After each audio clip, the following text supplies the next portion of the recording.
자, 교재 129쪽에 27 불계는 청정심.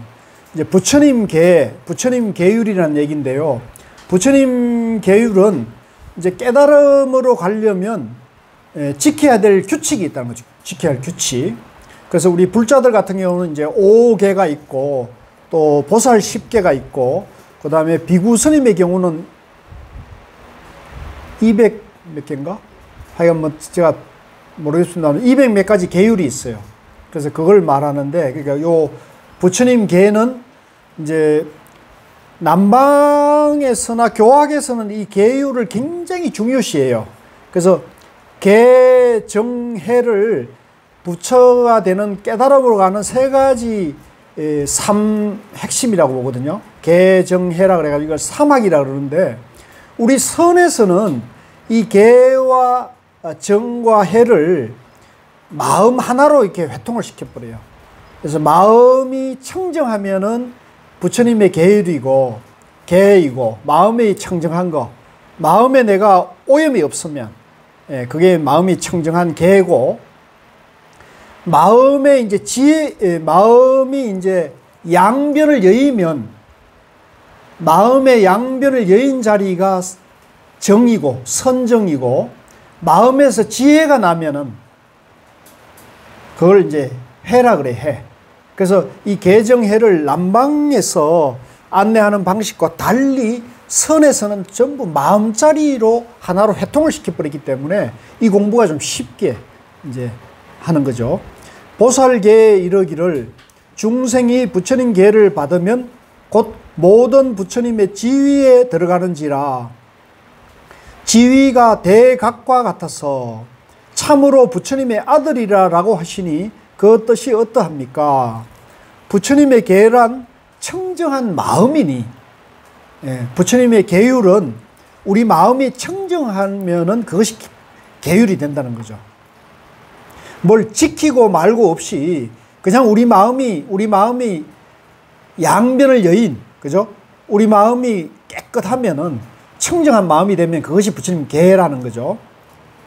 만약 어떤 사람이 발심하여 청정행을 수행하여 받는 바가 없는 마음을 얻은 사람은 부처님의 계를 받았다고 하느니라.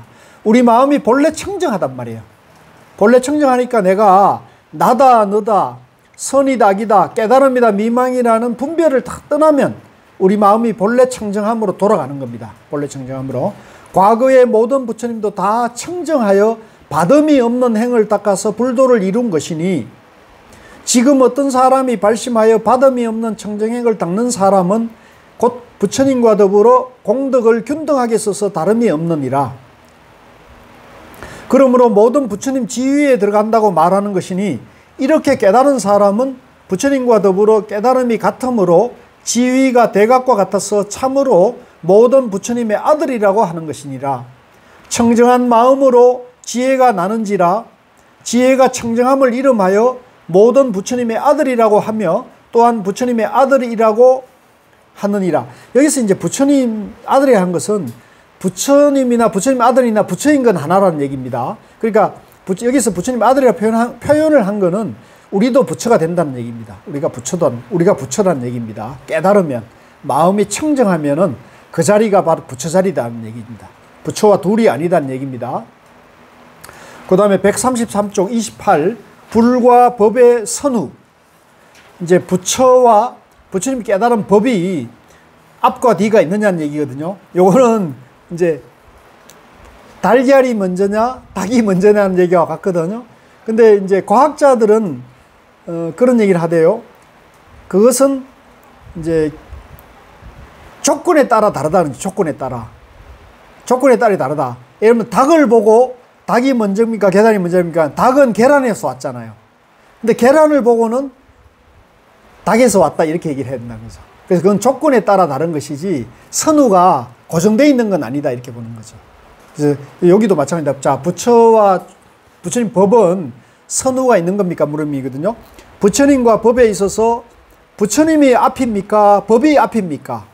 만약 법이 앞이라고 하면 법은 어찌 부처님께서 말씀하신 바이며, 만약 부처님이 앞이라고 하면 어떤 법을 이어받아서 도를 이룬 것입니까? 부처님은 법보다 앞에 있기도 하고 법의 뒤에 있기도 하느니라. 중도라는 거죠. 앞이니 뒤니 벌써 이렇게 시비하면 벌써 양변에 떨어진 거예요. 그거는 부처님이나 법이나 하나인데 이게 둘인 줄 알게 되면 벌써 양변에 떨어진 겁니다. 중도를 지금 모르고 하는 질문이에요. 자, 여기는 그냥 쭉 넘어가겠습니다. 136, 29. 설통과 종통. 이제 설통은 이제 법을 설하는 거에 통달한 사람을 말해요. 그래서 우리가 보면 우리 여러분들 주변에 말을 마치 청산유추 같이 하시는 분이 있잖아요. 또 법사 스님들 중에 설법을 아주 자유자재로 하는 분이 있었죠. 옛날에 이제 암도 스님이나 무진장 스님이나 이런 분들은 바가완일 법사나 이런 분들은 말을 너무 잘하니까 사람들을 말 한마디에 울리기도 하고 울었던 사람들을 웃기기도 하고 그러는 분들이거든요. 그런데 이제 그런 분을 우리가 설통이라 그래요. 종통은 뭐냐면 깨달은 사람을 종통이라 그래요. 종지를 깨달은 사람, 중도를 깨달은 사람을 종통이라 하거든요. 자, 그것이 같은과 다른가를 말하는데 한번 보겠습니다. 어떤 것이 설법은 통하고 종치는 통하지 못한 것입니까? 말과 행동이 서로 틀림이 곧 설법은 통하고 설통이고 종치는 통하지 못한 것이다. 그러니까 설통은 어떤 사람이에요? 말과 행동이 하나가 되지 못한 것이죠. 그런 사람을 설통이라 하고, 어떤 것이 종치도 통하고 설법도 통한 분입니까? 어떤 분이 종통이고 설통입니까? 이렇게 한 거죠. 말과 행동이 차이가 없음이 곧 설법도 통하고 종치도 통한 것이다. 아시겠죠? 예. 우리는 이런 분을 이제 선지식으로 만나야 돼요. 예. 우리가 말을 물론 이제 우리가 말을 안 따라갈 수가 없어요. 그죠? 말을 듣고, 문자를 통해서 우리가 부처님 법에 대해서 정견을 우리가 배워야 됩니다. 정견을 우리가 익혀야 되는데, 이제 그러나, 이제 그 정견을 우리가 갖추면, 아, 저분이 말과 행이 일치하는 분인가, 아니면 말과 행이 일치하지 않는 분인가를 선지식을 판별하는 기준으로 삼으셔야 돼요. 그래서 우리가 이제 이거는 저는 모든 종교나 모든 철학에도 다 통한다고 보는데, 우리가 이제 우리 집안 얘기를 내가 얘기하기는 좀 그렇고 남의 집안 얘기를 좀 하면, 말은 뻔들이 하면서도 돈을 밝히는 종교인들이 있잖아요. 그죠? 근데 말은 뻔지르하게 하면서 이제 돈도 밝히고 이제 젊은 여자들 몸뚱아리도 밝힌 사람도 있죠. 그죠? 그 JMS 같은 사람도 있죠.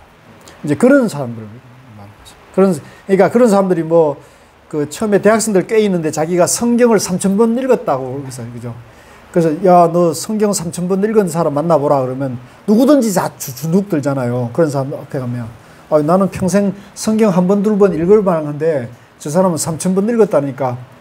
근데 이제 그 사람, 그 JMS를 만나가지고 그 사람이 그 제2인자까지 올라갔던 사람이 나중에 이제 거기서 탈퇴해가지고 자기 참회의 인터뷰를 한 걸 보니까, 제가 들어보니까 이제 한양대를 다니다가 야, 초등학교도 못 나온 사람인데 너 성경 3000번 읽은 굉장히 뛰어난 사람이 있다. 네가 한번 만나볼래? 그랬더니까 한번 만나보지. 그러니까 만나봤더니 그 사람 만났더니 그 JMS가 그랬대요.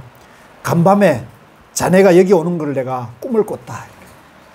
그 말 한마디에 자기 이성은 포기하고, 이분 가르치면 예지력이 있는 분이구나, 신의 계시를 받은 분이네, 이렇게 해가지고 거기에서 평생 따르면서 자기가 이제 이 JMS가 그 중간에 이제 나쁜 짓 해가지고 감옥에 갔거든요. 감옥 간 거를 구해내기 위해서 자기 집도 팔고 또 전세비도 팔아가지고 변호사비 됐는데, 이 사람은 이제 결국은 그 영혼을 바치는 바람에 이제 몸도 인생을 결국은 허비했죠. 나중에 보니까 그 생마라는 것을 알고는 이제 탈퇴를 했더라고요. 그 참 그런 분을 술통이죠. 술통이라고 할 수 있죠. 그러니까 그거는 꼭 종교를 따라 다 그럴 수 있죠. 이제 그런데 말과 행동이 일치하는가를 봐야 되거든요. 그러니까 같이 이렇게 있어 보면 알잖아요. 저 사람이 말과 행동이 일치하는지 아닌지. 말만 들어도 알아요? 아이고. 거의 아니 공부를 해서가 아니라 사람 많이 겪고 보면 이제 알아. 그렇죠. 웬만한 그 총기가 있는 사람은 사람들 많이 상대해 보면 알 수 있고. 우리 작가님은 아실 것 같아요. 저는 좀 많이 겪었어요. 네.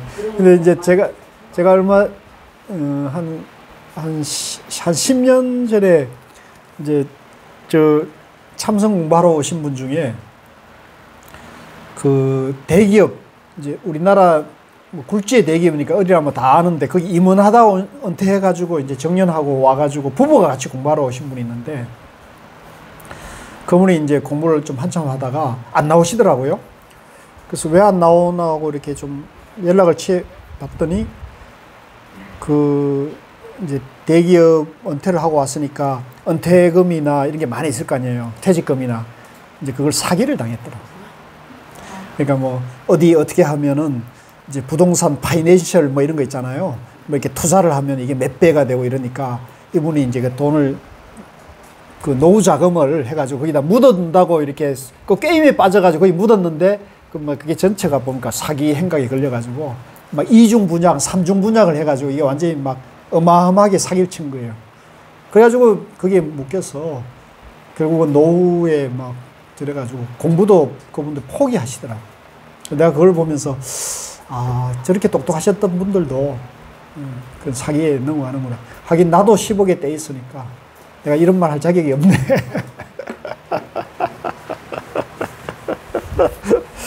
근데 이제 중요한 건 뭐냐면 그런 사기를 당하고요. 사기를 당하고 그걸 교훈으로 해서 아, 저 사기꾼이 나를 깨어나기 위해서 나의 지혜를 더 공부 잘하기 위해서 왔다 이래야지 그 사기 당한 것에 사기 당해가지고 내가 패가망신을 해버리면 내가 정신적으로 무너져 버리면 그거는 정말로 영혼까지 자기 정신까지 지혜까지 사기 당하는 거잖아요. 이제 그건 그런 사기를 당했을 때 지혜로 아 그런 걸 당해서 내가 오히려 더 공부를 열심히 해서 지혜를 밝혀야겠구나 이렇게 돌이키는 거죠. 그래서 그 얘기하는 겁니다. 종통은 중도를 깨닫는 걸 말합니다. 중도를 이제 깨친 사람. 그래서 중도 하나가 된 사람을 종통이라고 그래요. 같이 보면 종통. 예. 어려운 게 아니에요. 예. 138 도와 부도. 이제 부도 그러니까 부도난 거예요. 도의 이르름과 이르지 못함입니다. 중도를 깨침과 중도에 이르지 못함. 경에 이르기를 이르되 이르지 않고 이르지 않되 이른 법이란 무엇입니까? 말은 이르러도 행은 이르지 못함이 이르렀으나 이르지 못함이요. 행은 이르러도 말은 이르지 못함이 이르지 않되 이른 것이며 행과 말이 함께 이름이 이르고 이름이라고 하느니라. 그럴 수 있겠죠, 그죠? 그러니까 우리가 어떤 사람이 말은 다 안 것처럼 이해는 했어요. 관념적으로는 이해했는데 이 사람이 더 공부하지 않아서 행동이 따라가지 못해요. 그러면 이르렀으나 이르지 못함인 거죠. 그죠? 근데 어떤 사람은 말은 이게 통달이 안 되는데 행동은 통달이 됐어요. 그러면 이르지 못했으나 이런 것이고, 그죠? 말과 행동이 다 통달이 된 사람은 언행이 이제 일치가 되면서 자유자재가 되는 거죠. 우리는 어느 걸 해야겠습니까? 네. 그 다음에 140, 31, 부진유위, 부주무위. 이제 여기 유위와 무위가 나왔습니다. 이제 여기 뒤에 나오는 무위, 함이 없다는 무위라는 말은 이 선이나 불교에서만 쓰는 게 아니고 노장의 도가에서도, 노장 사상에서도 이 무의란 말을 쓰고 있거든요. 근데 여기서 이제 그 학자들이, 이 불교와 선학을 하는 분들이 이 노장에서 무의를 쓰고 이 선종에서도 무의를 자주 말하니까 우리나라나 한국, 이 동아시아 선종이 노장 사상의 영향을 받아가지고 불교가 좀 변질이 됐다, 이렇게 연구해서 그걸 버젓이 이제 책으로 내는 분들이 있어요. 이제 그 중에 한 분이 이제 도올 김용옥 같은 분이 그렇게 주장을 하고 있어요. 그런 도올 같은 대학자도 이 불교의 선을 지금 이해를 못하고 있거든요.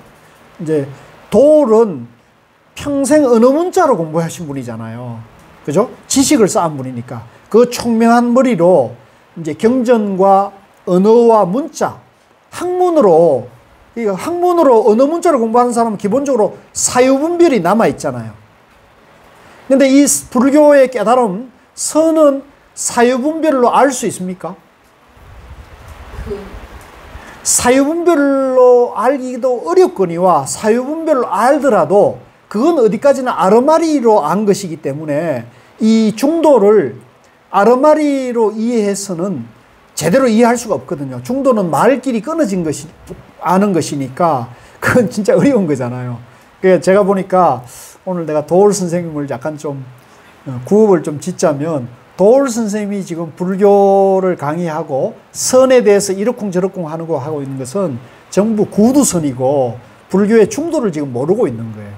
그래서 여러분들이 이 도올 선생을 통해 가지고 불교를 내가 공부한다 그러면 여러분들은 불교를 반쪽밖에 알 수가 없어요. 지식 불교를 아는 거예요. 네. 그래, 아시겠어요? 그래서 그거를 불교의 진모습으로 보게 되면 여러분들이 불교의 진면목을, 불교의 정수를 알 수가 없습니다. 오히려 여러분들이 알려고 하자면 성철 스님이나 고우 스님 법문을 들으셔야 돼요. 유튜브에 많이 나와 있거든요. 성철 스님 법문이나 고우 스님 법문이 불교의 중도와 선을 정확하게 표현하고 있는 것이기 때문에 이제 여러분들이 공부를 하려면 도올 금강경 공부나 반야신경 공부의 얘기도 듣고, 이제 성철 스님이나 고우 스님께서 금강경에 대한 강설을 해놓은 걸 듣고, 제 얘기도 조금 도움이 됩니다. 제가 요즘 유튜브 하는데 가끔 어디 가면은, 행사 가면 저를 아는 체는 하는, 나는 모르는 분들인데 아는 체 하는 분을 만나요, 반갑게. 그래서 어떻게 저를 아십니까? 그러니까 유튜브를 보고 있대요. 예, 제 유튜브에 애독자라고 그러시더라고요. 그래서 어제도 한 분이 와가지고 반갑게 인사를 해서 사진 찍자 그러더라고요. 제가 요즘 이런 사람입니다. 아이, 너무 쑥스러워가지고 나는 이게 적응이 안 돼가지고 굉장히 좀 쑥스러운데, 또 그래 요청하는데 내가 거절할 수도 없잖아요. 그래서 서비스를 해야 돼요. 나는 내 생리에 안 맞는데 좀 피곤하더라고요. 유튜브에 얘기했는데 나 그런 거 싫어한다고 알고 계세요. 자, 그래서 여기서 이제 무의는, 자, 여기 내가 요 얘기다 말했는데, 우리 도가나 노장에서 무의는 유의에 상대되는 무의의 양변의 무의를 말하는 거란 말이야. 그러니까 인위적인 함이 있는 것을 도가에서는 그걸 부정하잖아요. 그거 세속이다 그래가지고 부정하고, 자기들이 말한 건 자연무의를 말하거든요. 그러니까 유의법에 반대되는, 상대되는 무의법을 거기에 종지로 삼는다면, 불교에서는 유의와 무의를 다 버리고 유의와 무의를 다 살리는 거잖아요. 그러니까 우리 선종에서 무의와 도가에서 말한 무의가 같은 무의입니까? 표현은 같지만 내용은 뜻은 다르단 말이에요. 그걸 여러분들이 정확하게 이해를 하면, 아, 불교에서 선에서 말하는 무의법은 중도 무의라는 걸 알 수가 있죠. 그래서 이것도 사실은 중도를 알면 바로 알 수가 있는데, 중도를 모르면 혼란이 와요. 그래서 제가 중도 노래를 부르는 이유가 여기에 있습니다. 자, 들어가겠습니다. 불법은 유의에도 다하지 않고 무의에도 머물지 않는다고 하니 어떤 것이 유의에도 다하지 않고 무의에도 머물지 않는 것입니까? 유의에도 다하지 않는다 하면 처음 발시험으로부터 드디어 보리수 아래에서 정각을 이루시고 마침내 쌍림에 이르러 열반에 드실 때까지 그 가운데 일체법을 모두 다 버리지 않음이 곧 유의에도 다하지 않는 것이니. 그렇죠. 우리가 이제 부처님이 깨치시고 난 다음에 쿠시나가라에서 열반에 드실 때까지 45년 동안 수많은 법문을 하셨단 말이에요. 그죠? 그래서 이걸 유의를 행하신 거예요. 유의를. 말로서 흔적을 남기셨는 것이니까 유의를 한 거죠. 근데 그 말로서 흔적을 남긴 것은 무의법을 알려주기 위해서 말을 하신 거잖아요. 무의를 알리기 위해서 유의를 행하신 것이라는 얘기죠. 그러니까 이것 자체가 다 중도를 행하신 것이라는 거죠. 그래서 무의에도 머물지 않는다 하면 비록 무념을 닦는다 할지라도 무념으로 정함을 삼지 않으며, 비록 공을 닦거나 공으로 정함을 삼지 않으며, 비록 보리, 열반, 무상, 무작을 닦거나 무상, 무작으로 정함을 삼지 않음이 곧 무의에도 머물지 않는 것이니라. 그러니까 우리 이 불교 중도, 선종은 유의도 머물지 않고 무의도 머물지 않고 또 유의도 버리지 않고 무의도 버리지 않는단 말이죠. 이게 중도를 말하는 거잖아요. 이렇게 깊은 뜻은 노장의 무의하고는 이게 차원이 다른 거예요. 그러니까 이걸 우리 도울 선생이 이런 걸 모르니까 도울 선생이 말하는 게 도울 선생 안에는 선과 악이 있어요. 옳고 그름이 있다고요. 그죠? 그러니까 그건 어디까지나 인문학자, 아르마리로 학자를, 불교를 말하고 있고 선을 말하기 때문에 여러분들이 이제 도울 선생의 강의를 듣더라도 그건 아르마리로 하시는 것이다. 사유분별로 옳고 그름을 밝히는 것이지, 이 부처님의 깨달음 세계인 중도는 그거하고 전혀 뜻이 달라. 그건 지식 아르마리를 하는 것이기 때문에, 어느 문자 세계이기 때문에 거기에 절대 만족하고 머물시면 안 된다. 반드시 중도 공부를 하셔가지고 여러분들이 정견을 갖추셔야 한다. 간곡하게 말씀을 드리는 겁니다. 아시겠죠? 그러니까 여러분들이 그런 면에서 여러분들이 그런데 쫓아다니지 않고 오신 거는 복이 많다고 제가 그랬습니다. 그죠? 어제 좀 실감하셨어요? 뭐 그래도 자기가 얼마나 복이 있는 줄 모르니까 사람들이. 저는 좀 야속해요.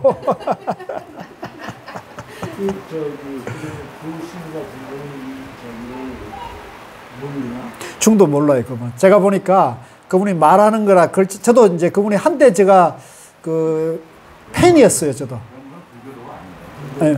그러니까 그분은 이제 뭐 불교니 기독교니 도교니 다 초월한 분이라고 본인의 포지션을 그렇게 이제 포지션을 하는데, 이제 저 같은 사람이 봤을 때는 저도 이제 한때 그분의 팬이어가지고 그 뭐 금강경 강해나 이런 걸 탐독하고 그랬죠. 근데 제가 이 성철스님 100일 법문을 고스님 만나가지고 고스님 법문 듣고 100일 법문을 한 10번 정도 읽고 중도 연기가, 부처님 깨달음이 중도 연기라는 걸 이해를 하니까 그게 이제 한계가 보이더라고요. 그래서 제가 이제 좀 이거는 어느 문자로 공부하시는 분이구나 이런 걸 그러니까 그걸 보니까 이제 이분이 중도, 고스님도 그러시고 나도 나중에 저도 지금 이제 예를 들면 도울 선생이 반야신경보라는 책을 냈다 그러면 제가 사보거든요. 근데 그걸 배우기 위하기보다는 도울 선생님께서 반야신경에 대해서 뭐라고 했는지를 내가 알아야 내가 반야신경이나 금강경 강의를 갔을 때 그거와 제가 그런 것이 한계라는 걸 지적을 하고 바른 걸 알려줘야 될 거 아닙니까? 그러니까 저도 공부 열심히 해야 돼요. 저도 위파사나 공부하시는 분들이 뭐라고 하는 거를 제가 들어야지, 내가 그거 안 보고 안 듣고 내가 엉뚱한 얘기를 할 수는 없잖아요. 그죠? 예? 그렇지, 그럼 설통이지. 똑똑하시네. 예. 그 앞에 앉으시가 나를 지금 공부시키고 계시죠, 지금. 그래서 이제 그러니까 그걸 보면은 이분이 중도를 알고 하시는 얘기다, 모르고 하시는 얘기를 우리가 알 수가 있는데, 우리 도마님들도요, 또 이 유튜브를 듣는 분들도 조금만 공부를 하셔가지고 중도만 여러분들이 이해가 되면, 저분이 지금 중도를 알고 하는 분이구나, 모르고 하는 분이구나를 여러분들이 알 수가 있어. 그러면 여러분들이, 예?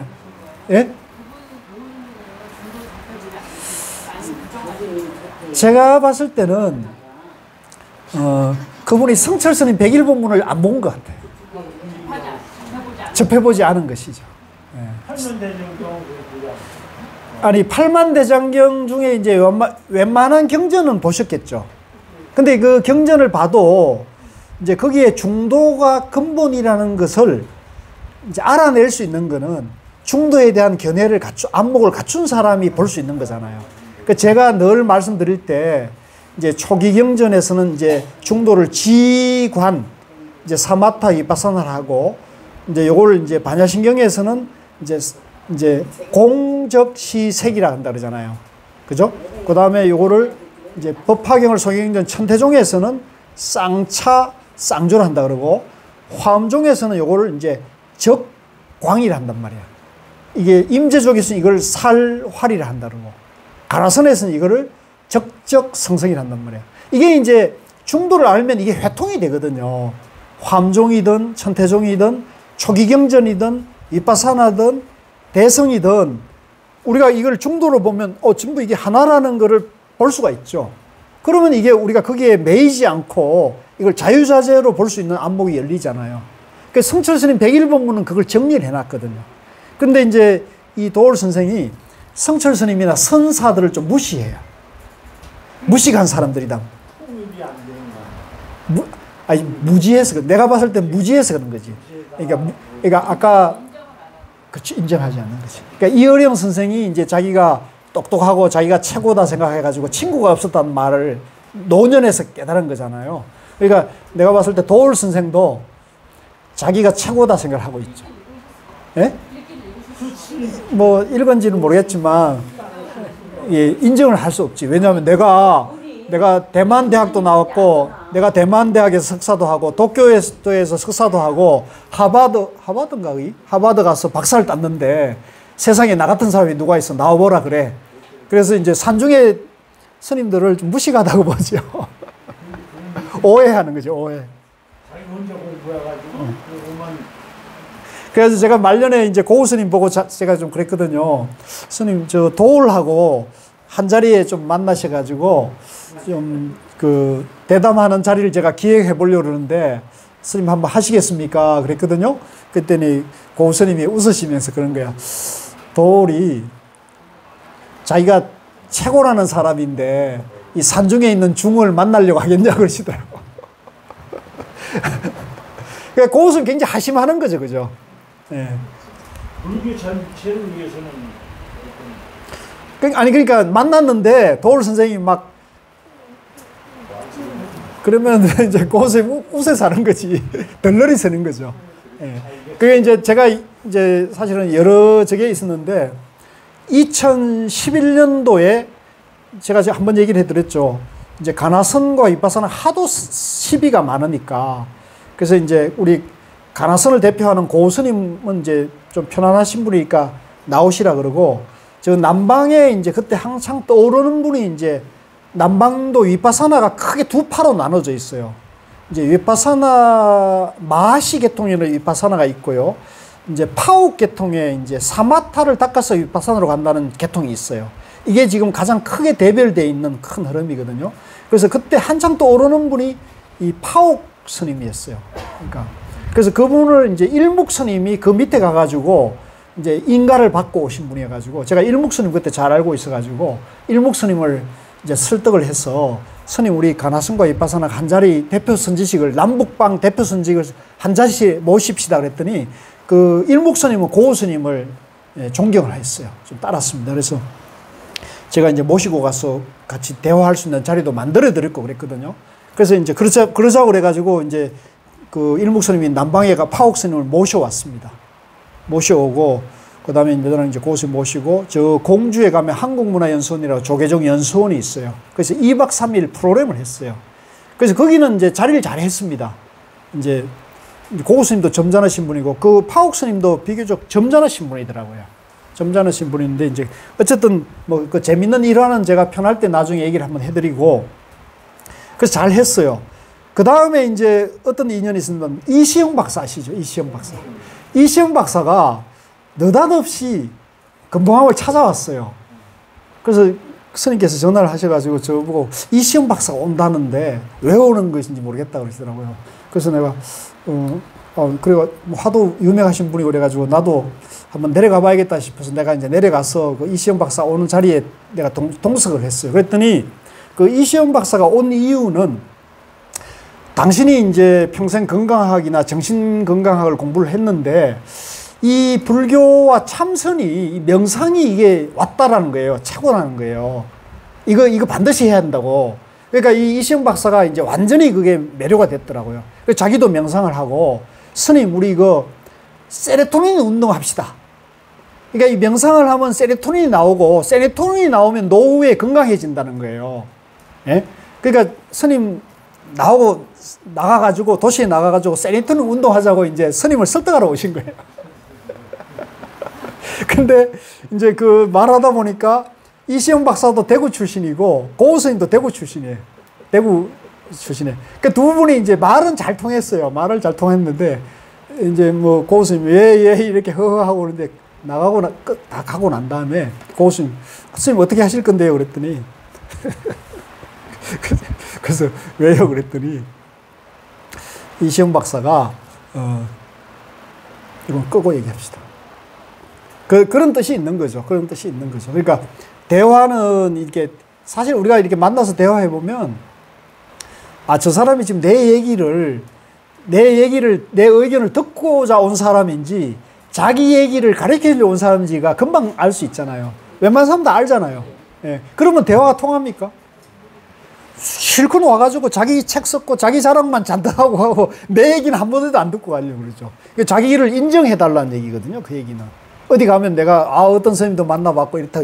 자기가 이제 하나의 자기에게 액세서리가 필요한 거거든요. 이제 그런 사람의 덜리 써주면 안 돼요. 불교가 그런 사람의 덜리 써주면 그 사람이 마치 고우 스님도 나를 인정했다 이렇게 돼버리잖아요. 그래서 이제 도울 같은 경우도 이제 고우 스님은 그분은 대화가 남인데 가서 배울 사람이 아니다고 보는 거죠. 네. 그러니까 우리도 마찬가지입니다. 우리도 이제 저도 그거는 약간 경계를 해야 되는데. 저도 위파사나 공부하는 사람이나 저하고 다른 그런 공부를 하는 사람을 만나면 내가 혹시 들어야 될 얘기가 있나, 내가 더 배워야 될 게 있나를 갖다가 저도 약간 이렇게 항상 그걸 주의하는 편이거든요. 근데 그게 버릇이 돼가지고 내가 이제 백일본문 공부하고 중도연기 알고부터는 나도 이게 버릇이에요. 나도 이제 나도 통달이 됐다는 생각을 자꾸 하고 있는 거예요. 이게 나쁜 버릇이죠. 이게 제가 안고 있는 제가 잘못된 이제 망상인데, 그래서 이거를 이제 항상 주의를 해야 됩니다. 항상 할 때마다 이제 위파사나 수행자들이나 나하고 견해가 다른 수행을 하는 사람들에게 내가 더 듣고 배울 것이 있는가를 갖다가 이제 봐야죠. 그래서 반대로 이제 저인데 위파사나에 이름 있는 분들이 이제 가나선 배우러 오십다 그러면 내가 그분들에 대해서 아주 정성스럽게 얘기를 해줍니다. 저도 이분은 진심이 있는 거죠. 예, 위파사나 계통에 그렇게 이름 있는 분인데도 와서 이제 하고자 하는 마음, 저도 아주 정성스럽게 제가 알고 있는 얘기를 다 전해주는 거죠. 자, 쓸데없는 얘기고요. 자, 32로 왔어. 143. 지옥 유무. 요거 여러분들 관심 많죠? 자, 지옥이 있는 겁니까? 없는 겁니까? 예? 무신론자들은 없다고. 무신론자들은 없고 유신론자들은 있고 지옥이 없어요?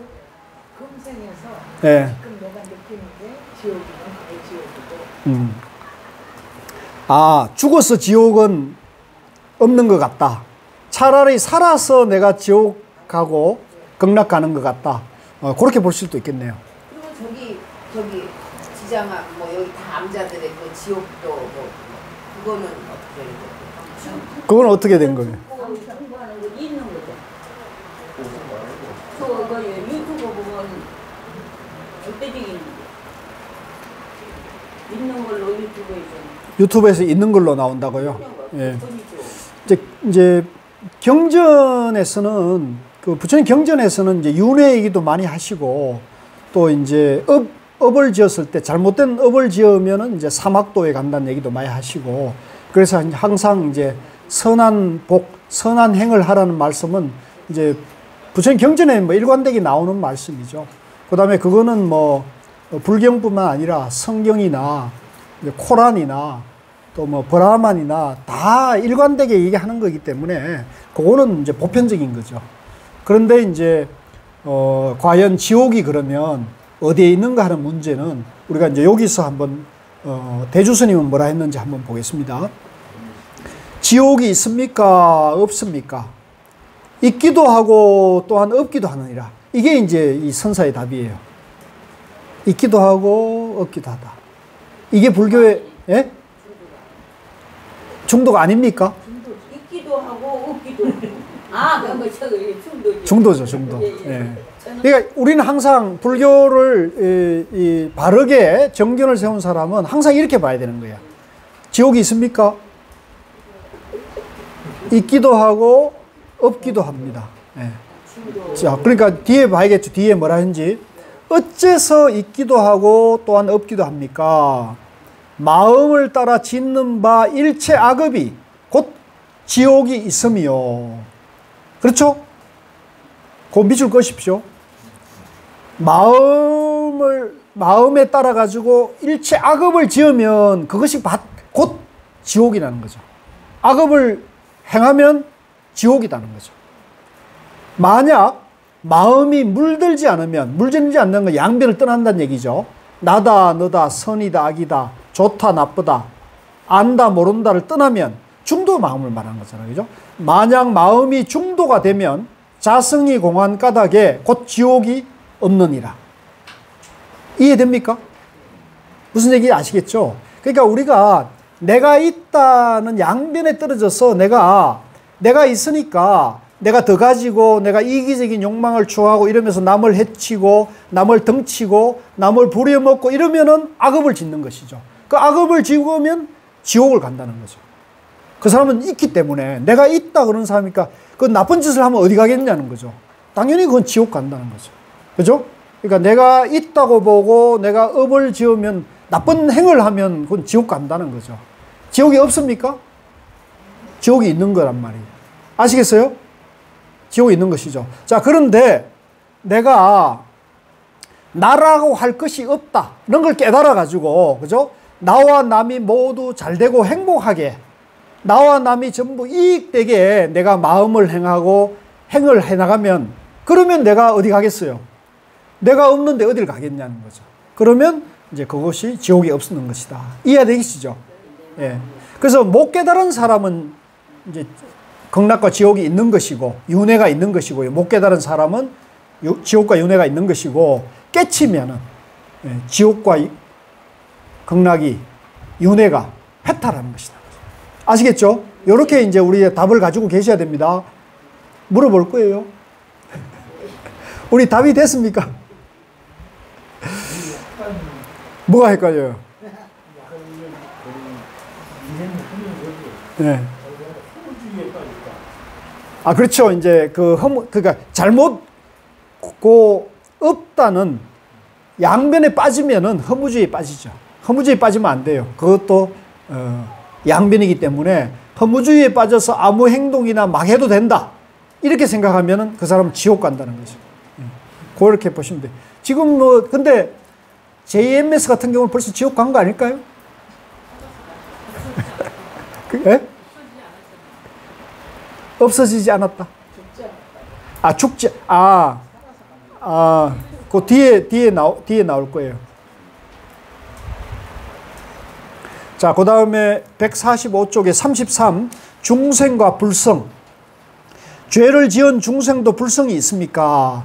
불성이 있느니라. 이미 불성이 있을진된 바로 지옥에 들어갈 땐 불성도 함께 들어갑니까?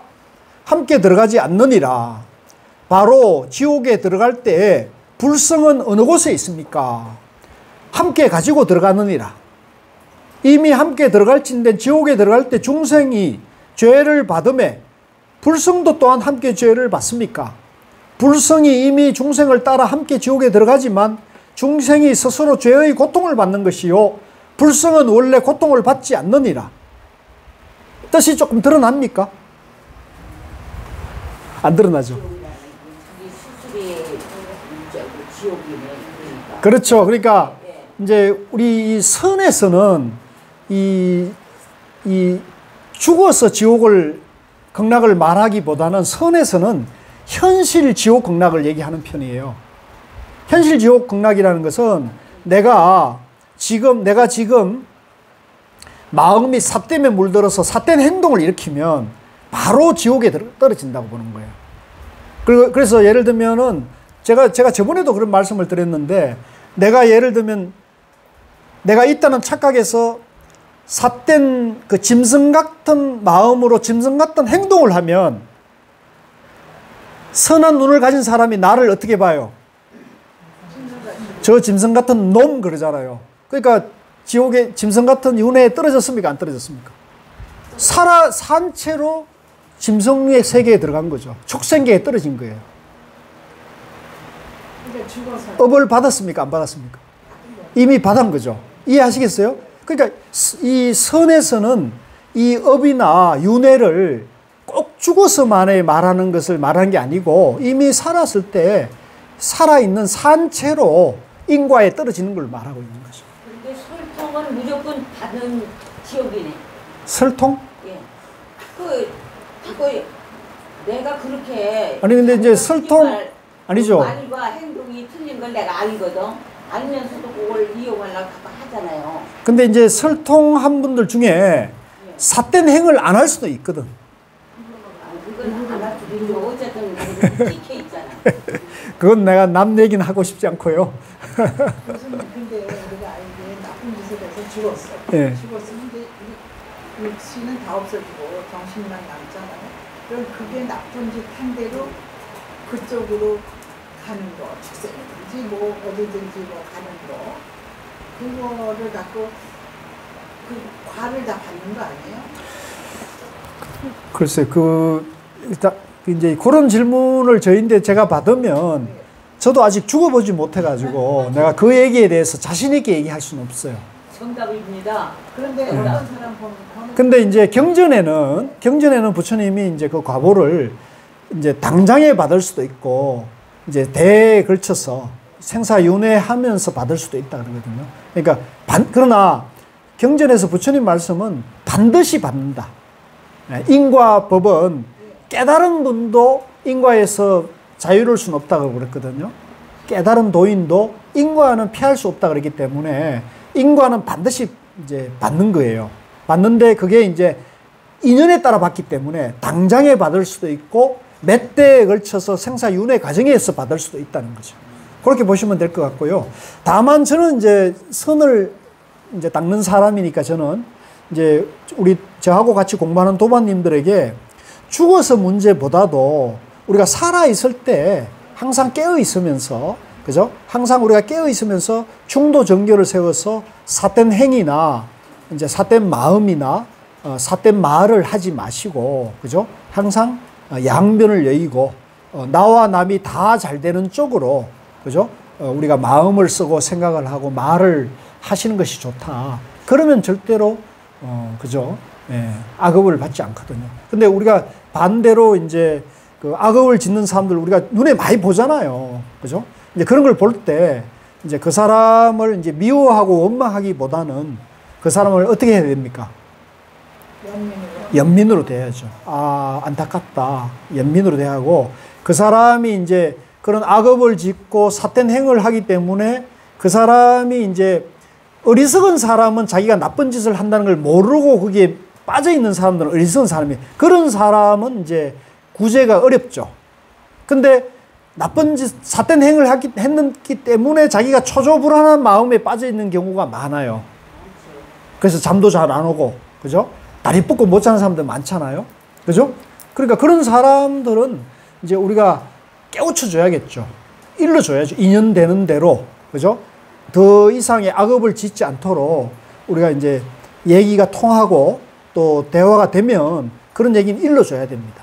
일러줘야 됩니다. 그래서 이제 전에 제가 그 서산 사명대사가 임진왜란 때 그 일본 군인들이, 그죠? 외놈들이 이제 남의 나라를 침략해 들어와가지고, 그죠?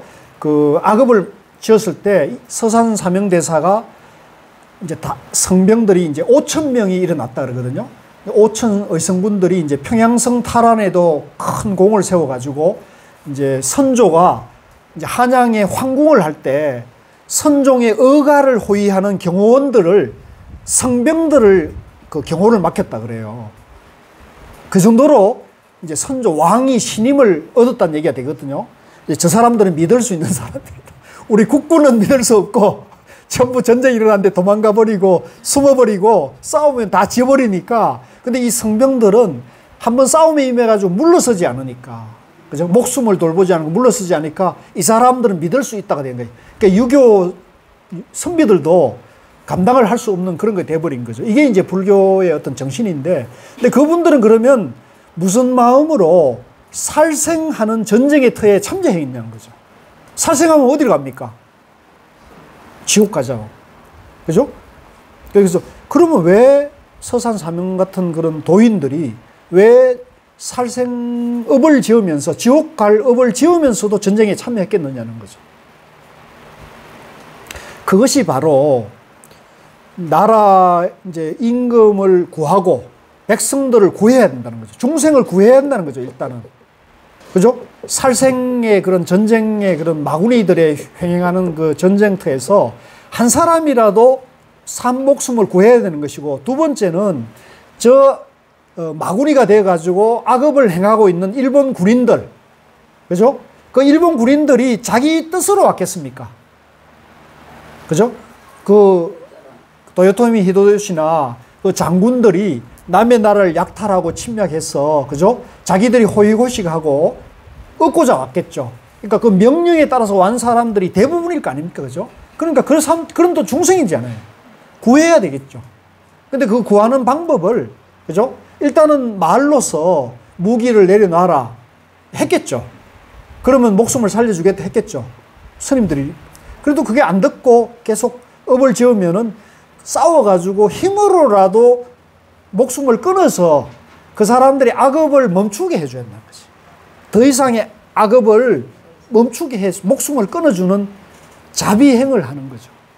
이게 자비행이 아니고 살생의 업입니까? 그거 하는 분의 마음에 따라 다르죠. 적개식 이수순 장군은 적을 침략한 적군을 나라의 충효 사상으로 적군의 목숨을 끊어서 나라와 백성을 지키고자 하는 마음이었다면, 이 스님들이 전쟁한 것은 그게 아니죠. 중생을 구하기 위해서, 그죠? 중생을 더 이상의 악업을 짓지 않게 하기 위한 것이죠. 그게 대성보살행이 되는 거죠. 이해하시겠죠? 그래서 우리가 이런 깊이, 우리가 이제 중도를, 불교의 깊은 지혜가 서면은 우리가 이런 걸 알 수가 있거든요.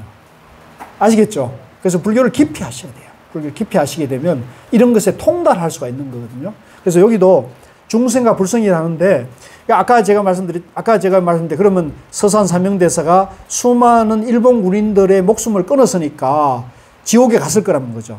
성철 스님도 어디 갔다 그랬어요, 당신이? 지옥 간다 그랬잖아요, 성철 스님도. 그러면 성철 스님 같이 이제 생불이었던 분, 서산사명대사 같이 살아서 부처님이라는 말을 들었던 분이 지옥에 가면은 그 불성은 어떻게 되느냐는 거죠. 불성도 함께 가지만 불성은 지옥 중생 고를 받습니까? 안 받습니까? 안 받는다는 거지. 왜? 불성이 부처님이 깨달은 해탈한 그 마음이기 때문에, 그죠? 중도 연기법이기 때문에 불성은 그걸 받는 게 아닌 거죠. 그죠? 그러나 내가 있다는 마음이 아직도 서산사명대사가 내가 있다는 마음으로 지옥에 가 계시면 내가 있다는 그놈 때문에 지옥고를 받겠죠. 근데 서산사명대사가 내가 있다는 생각이 있었겠습니까? 성철스님이 내라는 생각이 있었겠습니까? 저는 없었다고 봅니다. 그렇기 때문에 그분들이 내가 수많은 남녀의 무리를 속였고 또 서산사명대사가 일본 외적들을 수많은 목숨을 끊어준 그 업대로 내가 지옥에 마땅히 가야 되겠지만, 그죠? 예, 그것은 내가 부득이하게 중생을 구하기 위한 법을 펴기 위한 과정이었다. 이렇게 말씀을 드리는 겁니다. 그렇게 이해하시면 돼요. 자, 그 다음에 쭉 넘어가서 그 내용이 이제 거기에 쭉 돼 있으니까요. 보시고요. 우리 흥국님 저기 그 종무소에 혹시 가면 아까 우리 불교대학 도반님들에게 떡을 주신다 그러니까 그것 좀 한번 알아보세요. 자, 149, 34 삼신사지라고 있는데요. 요거는 이제 깨달으면은 이제 세 가지 몸이 이제 나타날 수가 있다고 그래요. 깨달은 부처님은 세 가지 몸인 지혜가 나타날 수가 있는데 세 가지 몸인 이제 법신불, 보신불, 화신불인데 이제 법신은 뭐냐면 우리 일체 존재가 일체 만물이 이 우주 공간에 존재하는 일체 존재가 이대로 존재 자체가 깨달음이 다 갖춰져 있다는 거예요. 같이 봅니다. 법신. 그러니까 우리가 이대로 법신불이에요. 우리가 이대로. 우리가 저 해인사의 법신 비로자나 불만이 법신불이 아니고 그 비로자나 불이 상징하는 바는 이 우주의 일체 존재가 악업을 짓든 선업을 짓든 교회에 나가든 성당에 나가든 모든 존재가 법신불이다고 하는 걸 알려주는 게 법신 비로자나 불이라는 거죠. 이해하시겠죠? 그런데 이 존재는 그런데 이걸 이제 깨쳐 가지고 부처의 지혜를 드러낸 분을 우리가 화신불이라고 그래요. 화신불. 같이 해보자. 화신불. 그러니까 석가모니 부처님 같은 분을 우리가 화신불이라고 그래요. 성철 스님, 서산 사명대사, 육조 스님, 달마대사 이런 분을 우리가 화신불이라는 거죠. 이해되시죠? 자기 존재의 원리를 깨쳐 가지고 지혜 작용을 활발하게 하고 있는 거예요. 법을 전하고 있는 거예요. 설법을 하고 있는 거예요. 아시겠어요? 그런데 그러면 우리는 그럼 뭡니까? 성철 스님이나 부처님은 깨쳐가지고 저러는데 우리는 그럼 뭡니까? 법신불인 우리는 도대체 뭐 하고 있는 거예요? 그러니까 중생이란 착각 속에 있는 거죠. 그죠? 우리 법신 비로자나 불성을 갖추고 있는데 내가 중생이란 착각 속에 잠을 자고 있는 거예요. 그죠? 어리석음에 빠져 있는 거죠. 이해되세요? 그러니까 내 자성을 내 본질을 내가 지금 보고 있는 거죠. 그러니까 이게 굉장히 중요해요. 내 존재 원리는 깨달음이 다 갖춰져 있는데 내가 그걸 깨치지 못하고 있다. 그죠? 이걸 내가 나를 아는 것이란 말이에요. 요런 것만 내가 나를 알아도 내 마음의 위로가 됩니까? 안 됩니까? 자존감은 서죠. 아, 내 존재가 이대로 부처님의 성품과 다른 게 아니구나. 내 자성이 곧 불성이고 내 안에 부처님의 지혜와 모든 복덕과 능력을 내가 가지고 있는데 내가 그걸 모르고 그걸 내가 개발해서 써먹지를 못하고 있다는 거죠.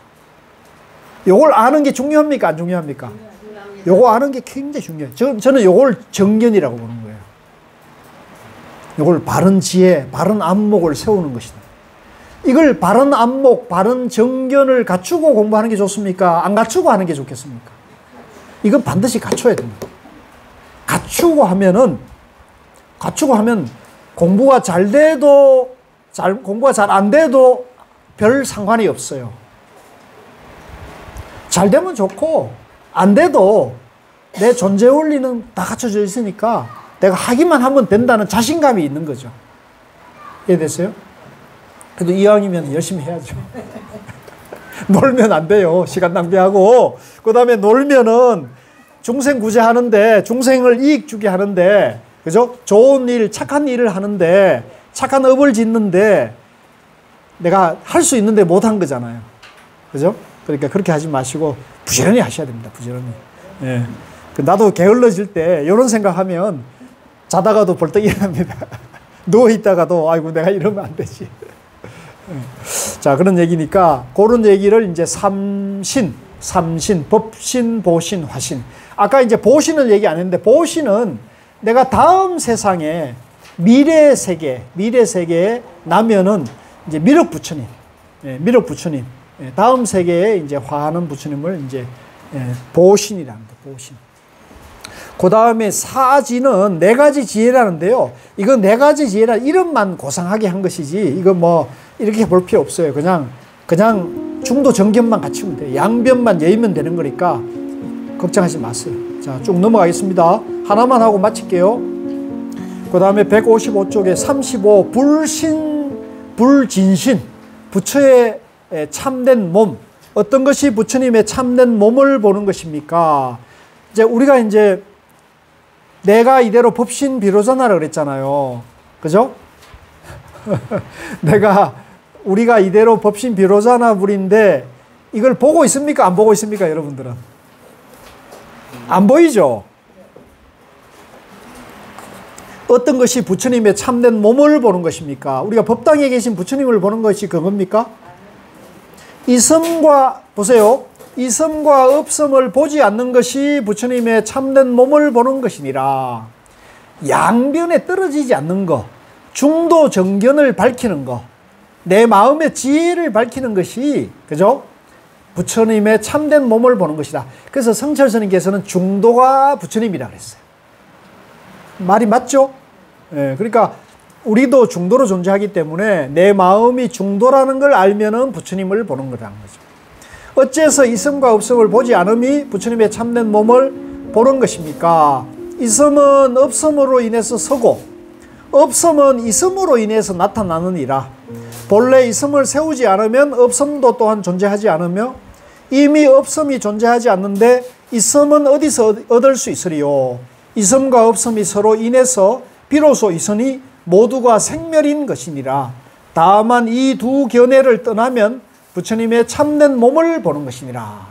그러니까 내가 있다거나 내가 태어나서 늙고 병들어 죽는다, 내가 생사윤회한다, 이런 양면에 떨어져서 생멸을 보는 사람은 생사윤회 업보를 떠날 수가 없지만 내가 이대로 본래 완전하고 내가 이대로 부처님의 불성을 가지고 있고 내가 이대로 여여한 존재라는 것을 깨달은 사람은 내 자신이 이대로 부처의 몸이라는 것을 깨친 것이다.